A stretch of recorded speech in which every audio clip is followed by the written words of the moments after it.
Good morning, everyone. Welcome back to another episode of Jesse's Occupational Awareness Show. We're going on about day 7 of the cloud coverage that we've had here on the East Coast. Sun's kind of peeking out just a little bit, so it's good to see that. Rain might be letting up just a little bit as well. Granted, we did need some. So, enough of the weather report. I know that's not why you guys are here. Y'all are here to hear more stories about when I worked from the penitentiary. So, let's go ahead and continue on with our Why I Resigned series, and we'll start working up to when I did eventually leave from there. In a previous video, I talked about how a major had come to our turnout room and just flamed on us. Called us everything from incompetent to not following policy, not knowing how to do our job, and, well, I fired back at her. Well, excuse me. Unfortunately, that not going to come, wasn't not going to. That was going to have its negative repercussions. Not so much in the form of official write ups, but I know that there were conversations that were held behind the scenes. I 100% will guarantee you Lieutenant Raymond, Sergeant Jones either ended up in her office or she was waiting for them in their office, and basically, who the F does this guy think he is? And if that makes me a conspiracy theorist, well, then whatever. But I guarantee you, as much as we talked about the supervisors talked about us. So I can't 100% say that why this happened is because of that situation. It was just so soon in it. I mean, within the same 4 day shift that this happened, that they seem kind of connected. Um, if we had an overflow of officers in segregation, a lot of times we would be tasked with working general population. We hated it. General population boss and inmates don't like corrections officers to begin with, but they especially dislike seg bosses. Seg bosses, we always carried our bean tool, the big metal rod that we used to open the food slots on the doors, and we wore our stab vests. When we worked general population, we didn't have to have those items with us. You could secure the tool, you could secure the stab vest, a little bit more comfortable, go work population. Typically, we didn't. We enjoyed wearing those items. It was kind of like a beast of burden. It showed that we were seg bosses, and I can't speak for all of them, but I know I was proud to be one. So I always wore mine so the inmates and other officers could see, hey man, here comes a seg boss. Come up with your own opinions, whatever from that. That's just how I was. On this particular morning, oh, in addition, if we did have an overflow of bosses, but we weren't needed to work in population, we just run utility. Utility meaning we would run errands around the penitentiary. We could provide escorts. If the pill nurse needed to come in, we could escort that individual. Law library, that left the two bosses who were working the floor there in any of the pods free to continue with the offender movement. Made the day go a lot smoother. We could help serve chow. It was really beneficial if we could have even one utility boss. Some days we'd have two, sometimes three. It was really nice if we could have that. Even if you didn't end up as the utility boss, you knew you had them running around and you were going to be free to just focus on the inmates, move them from the cells to the day rooms, shower, yada yada. They could take care of some of the extra work. It was a real good thing to have. On this particular eventful morning, I didn't receive a shift assignment. And at the end of it, after everyone had theirs and started filing out, I go up to Lieutenant Raymond, Sergeant Jones. Hey, LT, I didn't get shift assignment. Jones looks up at me. Yeah, we know that, Carter. Stand by. Bit my tongue.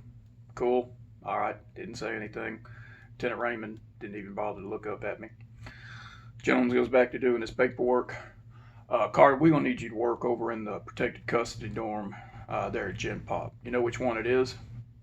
And I said, you got to be fucking kidding me. PC? Uh-uh. No, I'm not doing it. If I didn't need my job, I probably would have quit right then and there. Like, I'm not doing it. So you're refusing to accept a duty assignment? You know what that could result in. You paper pushing chicken. Roger that, Sarge. Yeah, I know where it is. I'll go ahead and head over there. Man, anytime anybody got assigned to work the PC dorm there in Gen Pop, it was absolutely miserable. I didn't have to do it very often. I did it during my OJT time. I did it one other time. This would have been the second time. So I did know where it was. So, what's the PC dorm? PC stands for protective custody. This is a second, how do I say it? It's a separate form of segregation without being segregation. Now, what does that mean? Well, inmates and general population, when their cell doors open, they're free to come out of the cells. They can go to the day room. They couldn't hang out up on the tiers. They weren't supposed to. They were supposed to either go to the day room or stay in their cell, go to class, job, whatever. They had quite a bit of freedom of movement within their dorm. When it came time for chow, they would all file out, go to the chow hall, do their thing from there. It depended on their classification. SEG inmates, we've already talked about that. You guys are familiar with how it worked in with that. Protective custody were inmates who hadn't done anything heinous enough that a segregation inmate had done to classify them as that, but they couldn't be in population either. Usually, they had either requested some kind of a protection, or there's no easy way or nice way or non brutal way to say it. Most of them had transitioned to being females. Now, the Styles unit where I worked at was an all male facility. The only females that were in there were the staff and corrections. How these guys went through this process, I don't know. I can't tell you that. Maybe somebody on here who worked it more could, but these were individuals who somehow had gone through the trans process and they basically consider themselves females. They talked like it. You'd go in the dorm and you'd swear it's a bunch of women talking. You can tell the difference in male to female voices. There were some of them that were in segregation, and they would have chest, hair pulled back. They'd use whatever to have some kind of rudimentary makeup. You look at the ID card, and you're looking at a male face. And then you look at the person who handed you the ID card, and it looked, I'm not going to say like a woman, it looked female. All right, I'll just throw that one out there. There's a difference. Woman, female, creature, somewhere in between. It's typically where they fell in. They were in protective custody because they could basically get turned out. Used for sex, used for gambling debts, payments. A lot of times they would actively pursue it themselves. Some were in PC because they had requested it. Some were in PC because that's where the state had determined that they needed to be. So they didn't necessarily want to be there. I don't think any inmate really wants to be in prison, but they especially didn't want to be in this particular situation. The PC dorm, its policies and procedures were extremely weird. It really needed to be its own kind of entity within the prison and basically just run itself. If a shot of them, a shot being a maximum of 20 inmates, if a shot of them needed to move, you basically had to clear out we'll say the yard. You basically had to clear out the highway. Inmates that were waiting for a commissary, they had to go in and get the door shut. Any inmates that were out on the yard, pulled off the yard, put back in the dorms.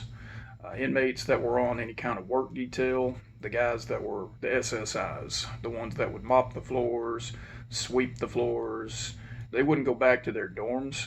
They would basically have to turn the fence, kneel down, grab onto the fence, and look forward. Like I was supposed to do something. But yeah, that's what you'd have to do when you had to move these guys. They would get moved when they had to go to medical. They would have special feeding times. It would get put out over the radio, PC dorm getting ready to move, and then inmates all had to disappear. Whenever they walked, when they when they went to call it the highway, when they walked down the highway, man, you'd hear guys yelling from the buildings. You could hear banging coming from the walls that they were hitting on. They did have little windows in their cells that they could see out, and anytime they saw these individuals, it was like a parade going down. And these guys would try to just walk sexy, I guess would be the word, scantily. They'd pull their pants down, have shirts tied up in a knot that they weren't supposed to have. They'd wave and blow kisses. It was quite the spectacle to watch and see. You would think protective custody dorm would be one of the easier ones to work because these were the guys that needed protection. No. No, if anything, it was probably the most difficult. It was real difficult because they couldn't be around other inmates, and inmates that were around, you kind of had to lock the facility down. If any of them needed to go to medical, they go to the chow hall. Some of them wouldn't go to the chow hall. Some inside the dorm will say that there's 84 inside there. Some would have to get served inside their cells. They had a sheet, not a sheet of paper, a stack of sheets of paper stapled together, much like we had in SEG. We called it the board. It had the inmate's name, any kind of cell restrictions, what day room they were supposed to go to. In this particular case, it would have on there if they were allowed to go to chow, if they had to be served inside the dorm. They wouldn't have to eat in the actual cell. They could go in and eat there, or they eat it out in the day room. They weren't supposed to sit on the floor. If they did, you were supposed to correct it. So that's enough about that. It was very difficult to run, and the guys didn't make it easy. If they weren't supposed to go to chow, they'd either try and sneak out with the group, or if they were supposed to go to chow, they'd try to stay in the cell. There wouldn't be enough number of trays that show up, or there would be too many of them that went to the chow hall, and now you got the food service manager griping and complaining that there's too many PC inmates inside chow. We're not doing our job watching over them. All that kind of stuff. There really should have been a dedicated crew of officers that worked there that could learn the policy and procedure. Because the times I went, it just seemed like a mess. So I'd gotten my assignment. There was supposed to be an individual in the picket and 2 working inside PC. General population, usually you were by yourself. 1 CO for 3 dorms, 84 inmates each. 84 times 3, 8, 16, 24, 4, 8, 12, 200 and... Anyway, you do the math. I don't have time for it. A lot. The inmate to officer ratio was pretty bad. PC, they were supposed to have 2, just like in SIG. For whatever reason, there wasn't 1. Alright, so I make my way through the gen pop area. Cool. Get over to the dorm. Go inside the building. Say hi to the desk boss. Points to me to where it is. Go over. Bang on the door. Picket boss sees me. Rolls the door. Door opens. Door closes. Cool. Go inside, and I'm looking in the different pods to try and see where the boss was. And Picket boss bangs on the glass, and he pointed over to, I don't remember what the number was. We'll call it number 1. Pointed to that one, indicating that that's where she was. Sometimes that glass would be dirty, foggy, scratched up. And I don't mean glass like in your house. I'm talking like thick industrial plexiglass type. The stuff that doesn't break, but it will scratch and get torn up and tarnished. Anytime inmates would throw stuff at it or how it got like that, I don't know. But it did. So I go over and man, it was like, God, it felt like my feet had concrete blocks on it. I did not want to go inside that dorm. I could already hear voices from the guys walking around. I got my vest on. I still had my bean tool. Wasn't even supposed to have it. I think at that point, I was supposed to turn it in before I left SIG. But I think I forgot. In fact, I know I forgot that I had it. Some always carried it in their hand. I wore a thicker duty belt and it had a ring, just like you see on movies with cops that have the baton hanging down from it. Not the short little one that fits in the little scabbard that when you flick your wrist, it flings out 17 to 21 inches. The old school baton that hang down on their leg. Very uncomfortable, but I wore it anyway. It'd be carrying it in your hand all the time. So I had it in that ring, and waiting for the boss to roll the door. He rolls the door, I step inside, and I could already hear voices starting to pep up from there. They all saw the stab vest. They didn't know me, so now they're working with somebody new. What they were saying, I don't know, because picture 20 individuals all in a room and they all start talking. The voices are just gonna kind of turn into a roar, and that's what it was. The boss that was working was an older female. She was up on third tier.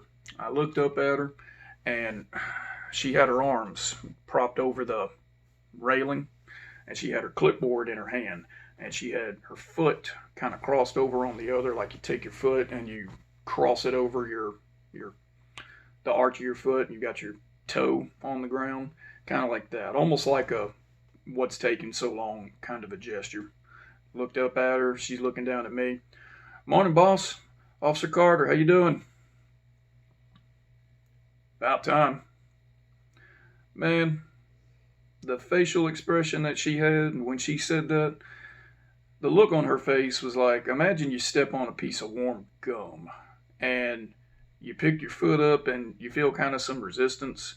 So you look down and you look at your foot and you see that stringy piece of gum hanging off your foot. The facial expression that you make at that, that's what it looked like that she had on her face for me. Why? I don't know. Usually, COs, within reason, were fairly respectful to each other. A lot of times we even got along. It's the South. We'd say good morning, hello, good afternoon, sir, ma'am, all that kind of stuff. For her to say that to me, I almost turned around and banged on the door to get it to open. But I couldn't do that. Whatever was going on, got to deal with it. All right, so she didn't say anything else. I didn't say anything. I had to get up. It was 3 stories up. I needed to go up the stairs to get to her and go from there. Well, here's where it gets really bad. There were quite a few inmates in the day room. I don't know exactly how many. I didn't count them. It wasn't count time. If I had to guess, I would say probably 30, give or take. That's the best guess that I could come up with. And these rooms were pretty big. You could get winded walking around these pods if you weren't in very good shape. And we only had 2 stories to go up in seg. We had 3 in general population. Wearing the gear that I was wearing, I could tell I was going to get pretty winded just from looking up there at her. Oh well, I already got it on. Sure as shit can't take it off, lay it on the table, come back and that shit's gone. Some damn inmates got it and they got it in their cell, or they done jacked a bean tool. Oh man, we're going to shut the unit down until we find that thing. Alright, so I got the gear that I've got. So I'll walk over toward the stairs.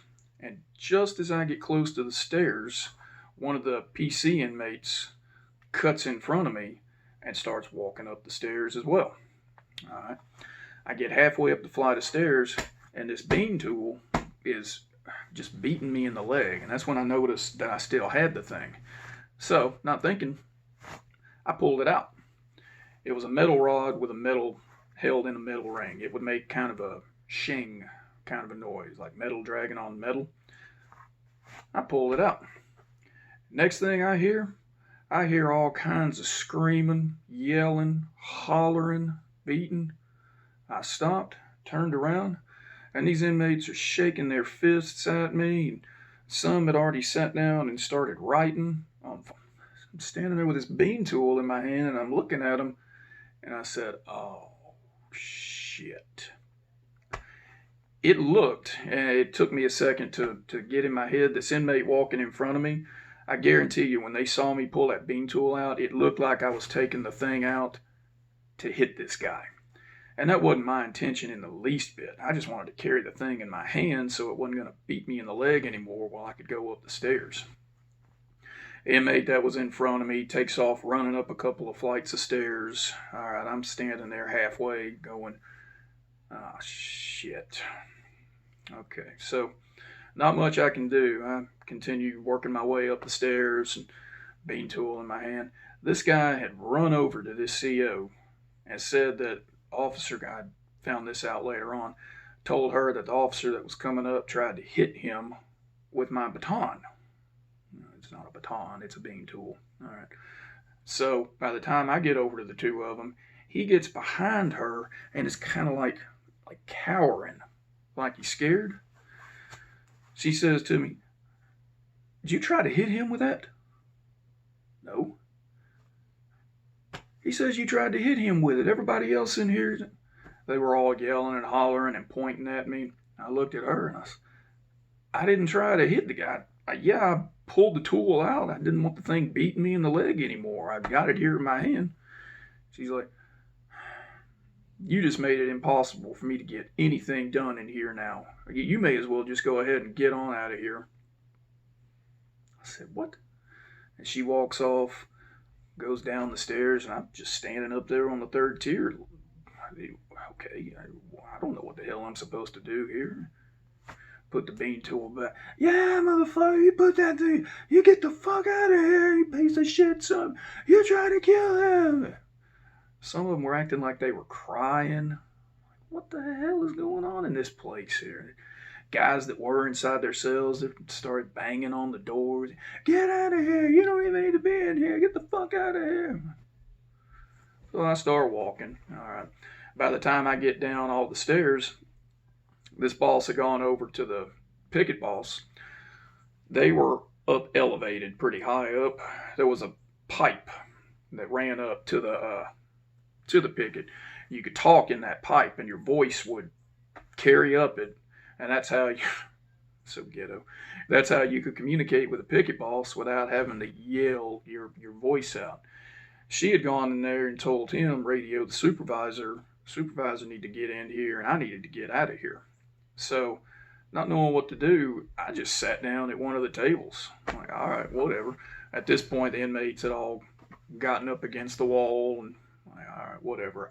I was waiting for them to jump on me. My vest had a little pocket right in the center of it, and I carried my pepper spray in there.